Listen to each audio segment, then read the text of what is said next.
What up?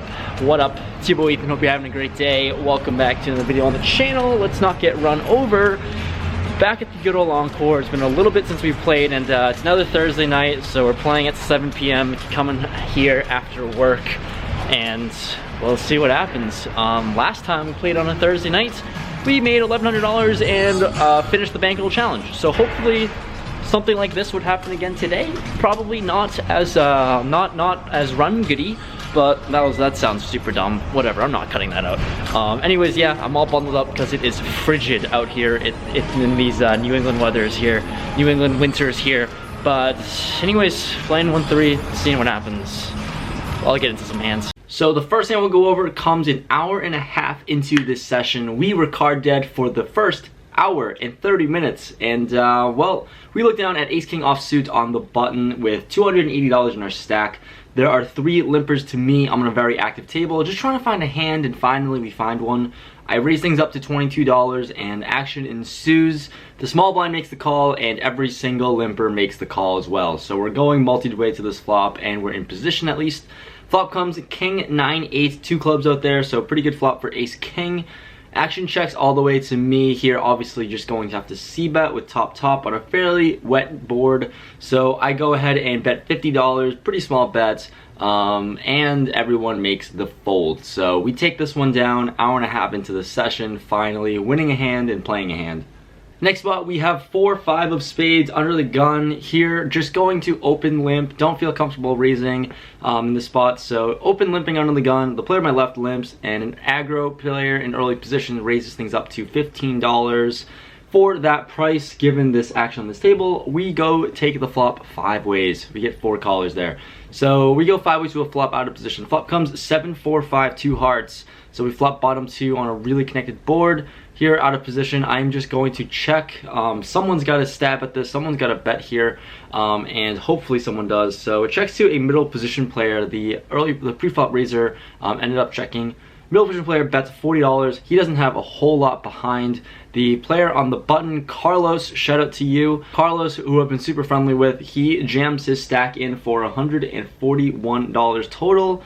Much as we're friendly with each other, flopping bottom 2, going to be going with this hand, never folding here in this spot. So I go ahead and rejam, committing the middle position player and really everyone else, especially when he just jams for that much. I mean, I have 400 in my stack. Everyone else, if you're in for all of it. Action ends up folding back to the middle position player who folds 6-7 of spades face up. So we are off to a run out. We show because we're friendly. He shows pocket 8s, so looking like we're in pretty good shape right now with bottom 2. The turn comes the 7, and the river is a jack. So we lose to pocket 8s with a higher 2 pair. Unfortunate there, but I guess that's just what's gonna happen. Next hand, we have pocket 3s on the gun, and I am on the straddle. There are 2 limpers to a middle position rec player who raises things up to $37. It folds only back to me. This is a pretty large raise, but I mean, I don't know. I make the call with pocket 3s. One of the early position player who limped is super deep, so I figured that if I'm gonna call here, I can price him into call, and if we hit our sets, then we can play to our set against the big stack. So that was our line of thinking there. 37 is just a little too big though, but regardless, we go ahead and make the call, and the limper makes the call as well. So we are off to a flop 3 ways, out of position here. Flop comes deuce 4-9 rainbow, and action checks all the way to the pre-flop raiser. He goes ahead and jams his entire stack in $85 total, and actions onto me. Something just doesn't smell right here, doesn't really sit too right with me.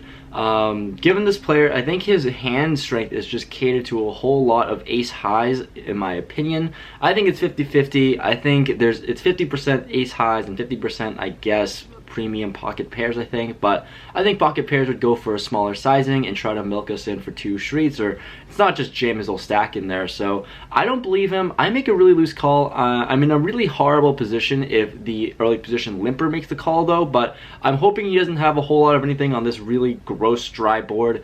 If the only hands that I don't even think he'd be comfortable calling with a 9 after I call this $85, but if he does call, I'm in a terrible spot. Luckily, he folds, so we are just going to a run out all in on the flop here. I make a really loose call with pocket threes. The turn comes the 5 of diamonds. Really good card for me. Open-ended now, so we can improve. The river is a jack, so we don't feel great. He flips over ace queen off suit, and we take it down with pocket threes. I'm happy to throw this one in there, and just lucky that it worked out for me this time. Next hand, we look down at Jiggities. Shout out to Brad Owen. I think of Pocket Jacks, I think this is the only name to call Pocket Jacks from now on. Jiggities in the small blind, and there are 3 limits to me on the super active table. So out of position here, worst position possible. I raise things up to $25, and we get 2 callers. They are both of the same players from last hand, so one's a deep stack, and that definitely covers me, and another is, I guess he bought in for 300, so let's just see what happens with Pocket Jacks here. Flop comes Jack 5, 6, 2 spades out there, so top set right off the bat on a board that contains a ton of draws. So here out of position, we're just going to bet on the bigger side, charge all the draws in the world. I bet $55. The big stack in early position makes the call, and like I said, he covers me, so hopefully we can play for stacks here on this flop. The turn comes the ace of spades. It is just a gross card. Obviously the flush draw gets there, but the ace gets there, and yeah, just not great. Still though, with I guess middle set here at this point, I'm still confident that I could be ahead here, and I'm just too strong to check right now. So I go ahead and bet $125. He doesn't think too long before raising me to $325. This is not too fun, but with pocket jacks and a set, it is just too strong to fold here. I've seen him overplay one pair hands a ton, so sometimes he could be having, I don't know, ace queen with the queen of spades overplaying this. I've just seen him overplay one pair hands, so regardless, we're going in. It's a really awkward sizing. I can't just call the $325, so at the end of the day, after thinking it over, I elect to jam it all in. About $530 total, and he snap calls. So that can't ever be good for us. We are off to a river. The river is a spade. Oh my god, it is disgusting. Little did we know it, we flip over pocket jacks, but it's the 6 of spades on the river, so we actually boat up, didn't even know that, but he showed over pocket 5s. He thought he had it because he boated up, and yeah, we take it down set over set on the flop, which is crazy. We take a really big pot down, and I'm happy with that. Next hand we get involved in, we have 6, 7 of clubs under the gun. I open things up to $15, and we get 3 callers, so pretty standard stuff pre-flop. We're off to a flop 4 ways, which comes 6, 7, king, 2 spades out there. So here, flopping bottom 2 once again, pretty strong hand. I go ahead and c-bet $40. The big stack, the player from last hand, or the player from last 2 hands really, he raises me to $140, and it folds all the way back to me. This is a pretty interesting spot. Like I said, from the player type and from what I've seen, you can overplay one pair of hands a ton. So, from my line of thinking with bottom 2, like, what is he repping here for value? Doesn't make a whole lot of sense. I have the board pretty much locked up, right? He could have like king, queen of spades. That's it. I can't really think of anything else that he'd be raising with. Maybe we could be chopping with 6, 7 sometimes, but there's not a whole lot of 2 pair combos unless it's king 7 or king 6, which is a little bit unlikely. And obviously I block a bunch of sets, so unless it's pocket kings, which I don't think he'd flat. So here I just go ahead and jam it all in. He has about $300 behind that $140 bet. So it might as well with 2 pair at the top of our range, and really not sure what he's raising for value. We go ahead, stick it all in, and he snap calls once again. What in the world is happening? Well, the run out is not that great for us. It is the queen of spades and the jack of clubs. So the spade draw gets there, and he shows over king 6 of diamonds for top and bottom pair. King 6, we lose to king 6 of diamonds there. Didn't see that one coming, and we stack them. So we're just sending chips over left and right. Following hand, we have pocket 8s in the small blind, and they're playing 7-handed, so a little short-handed here, which is always fun. Under the gun +1 opens to $13. He has been playing fairly snug, I think, so when he opens here pre-flop, I think he's near the top of his range. So obviously, I mean, I'm not going away with pocket eights, and the big blind calls as well, who has been pretty loose. So we are off to a flop three ways. Flop comes 8, 7, 5, 2 hearts. Big blind goes right ahead and jams $50 total. He was pretty short and jammed $50. On the +1 makes the call, and he has about $300 in his stack. Here with top sets, I don't think he has a straight ever, and it just seems like he has got like a one pair hand, or I'm assuming just like an overpair. So I go ahead and raise here. I mean, I'm not going to just flat call this with top set on a super wet board. So go ahead and raise it up to the smaller side of $135, trying to get one pair over pairs to call. He elects to jam all of it real quick. 3-bet jams me right in the flop. I'm gonna snap call this with top sets. If we're behind, we can still improve. He shows pocket 7s, and I'm feeling pretty good, so I just show pocket 8s right now on the flop. The big blind has ace-3 of hearts, so he is actually drawing pretty well here with a flush draw. The run out comes the 9 of spades and the 4 of diamonds, so flush draw breaks out. Pocket 7s does not improve, and we go ahead and take it down with top sets. So another set over set situation here. It hasn't happened in a while, and to happen twice in one session, pretty crazy. Next hand here is, I don't even know what to say, but we're just gonna go and report over it. So you're in for a interesting one, to say the least. I have king 10 offsuit in middle position, about $1,000+ in our stack. Early position player open limps, seems very recreational and can be limping with a wide variety of hands that include 6 deuce suited.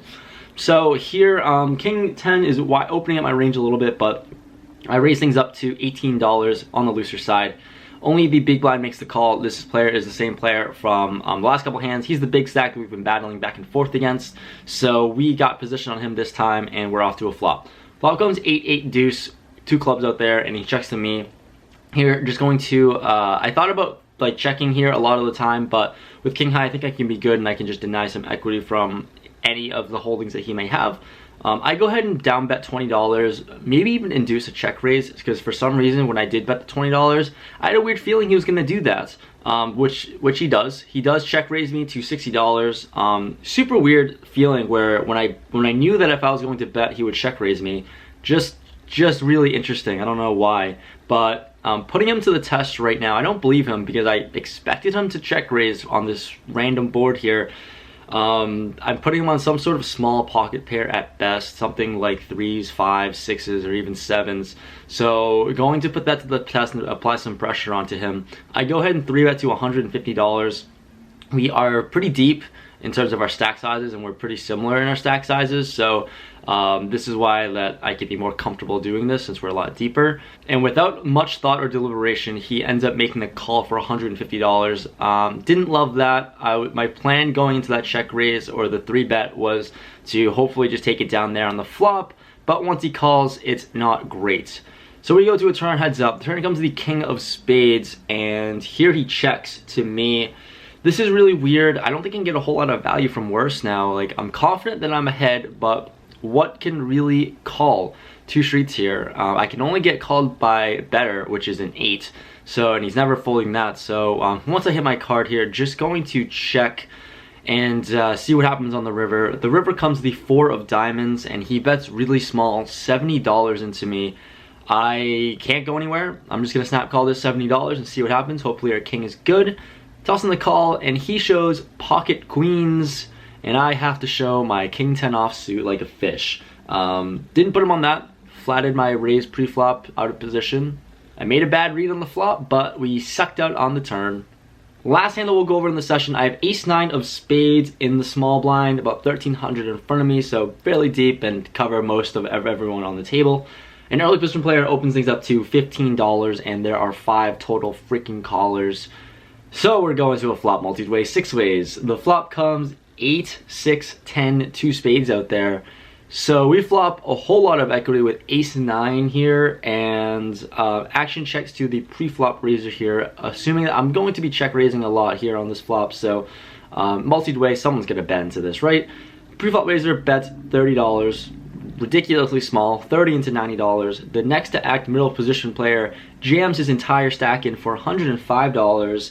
And then next to act in the cutoff, rejams to $321. Action galore, and what in the world is happening here? Wow. With all of this action, I hum and haw, I think about it, but like at the end of the day, I think that just due to my risk tolerance, I can't really make this call here. And also with the pre-flop raiser behind me, I mean, I'm not really considering the pre-flop raiser to actually be involved anymore after this action, so I mean, I could potentially call. Given the numbers right now, I feel like I could call. There's 550 in the middle, and it's 321 to make the call to see the run out and improve to either our gutter ball or our nut flush draw. Someone in here already probably has a set, has some sort of a straight potentially, but I think I'm praising the call, but just, I mean, I'm up, I have a really big stack, but my risk tolerance isn't there. I like to fold after tanking for quite some time. And the pre-flop raiser now tanks for a while, and he ends up making the call actually, so this pot is ballooned up to something absolutely ridiculous. Pre-flop raiser shows pocket eights for middle set.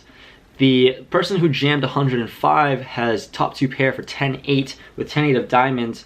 And the player who jammed $321 has king queen of spades.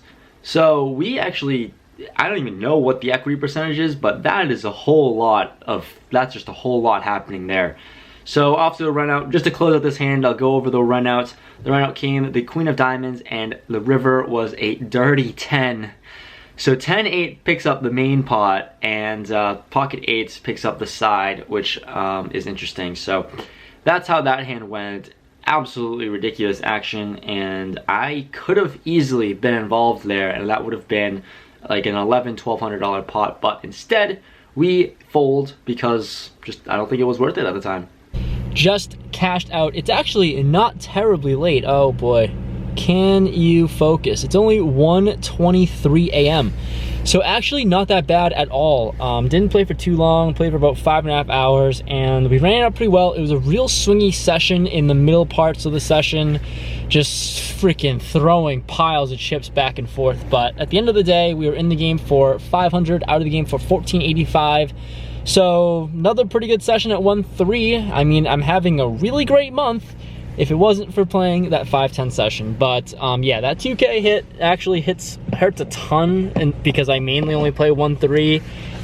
But whatever, regardless, I mean, if I didn't have that, I'd be having like a phenomenal month of December. But oh well, it is what it is. I mean, the action was good, actually. I mean, the game was still really good at this time, but I was kind of, I guess I was complacent, and I was fine with the almost $1,000 win today. So we wrapped it up. I mean, the game was good, like I said, but just wasn't feeling it, and I didn't want to pull. I knew that if I stayed another orbit, I would stay for like another 3 or 4 hours. There was one very great action player who was on tilt, and I just had the worst position on him. He was to my direct left, and not much I could do there, and I was like, you know, I'm in the worst position. I know he's tilting, and I could stay, but I mean, I racked up a nice win, and we're going home at a reasonable time. So anyways, thank you guys so much for watching. Leave a like if you enjoyed. Follow me on Instagram. I post there basically daily. I mean, on my Instagram stories when I post sessions, anything like that. Also, check me out on my second channel. I post there every single day that I don't post here. So Tuesdays and Thursdays, I post some online sessions there. So check me out there if you want to. Join my Facebook group, smash that like button, and thank you guys so much for watching. Peace.